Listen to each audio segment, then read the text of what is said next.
నారాయణపేట జిల్లా కేంద్రం వ్యవసాయ మార్కెట్ కమిటీ వద్ద ఉద్రిక్తత నెలకొంది. తమ పంటకు మద్దతు ధర చెల్లించాలంటూ రైతులు రోడ్డుపై బైఠాయించారు. కందులకు శనివారం 10,000 ఉన్న ధర సోమవారానికి 8,000 కావడంతో రైతులు ఆగ్రహించారు.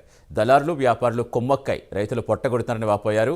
తమ పంటకు మద్దతు ధర చెల్లించాలి, లేకపోతే ప్రభుత్వమే రైతుల వద్ద కొనుగోలు చేయాలని ఆందోళనకు దిగారు.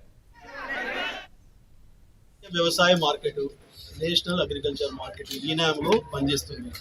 ఎవరు కూడా మాన్యువల్గా రేటు నిర్ణయించడం జరగదు. ఇక్కడ ఉన్నటువంటి ఎవరైతే లైసెన్స్ దారులు ఉన్నారో, ఇక్కడ సెక్రటరీ గారు తెలుసుకుంటే 5 కందులు కొనేటువంటి వ్యాపారస్తులు ఉన్నారు. వాళ్ళు రోజువారీగా మనం ఏం చేస్తామంటే మార్నింగ్ వచ్చినటువంటి జరిగింది వాస్తవమే. శనివారం ఏదైతే సోమవారం నాడు ఉందో సుమారుగా 800 నుంచి 900 రేటు తగ్గింది. నేను రాగానే కూడా ట్రేడర్స్ తోటి ఎందుకు తగ్గింది అనే వివరాలు కూడా తెలుసుకోవడం జరిగింది. ఇంత నిన్నటిదాకా రెగ్యులర్ గా పోయినటువంటిది ఆల్ ఆఫ్ సడన్ గా 800 తగ్గింది కాబట్టి రైతులు ఆందోళన చెందారు. 10,700 అయినాయి. మిగతాది అదే తెల్ల కందులకి 9,500, 600 అయినాయి.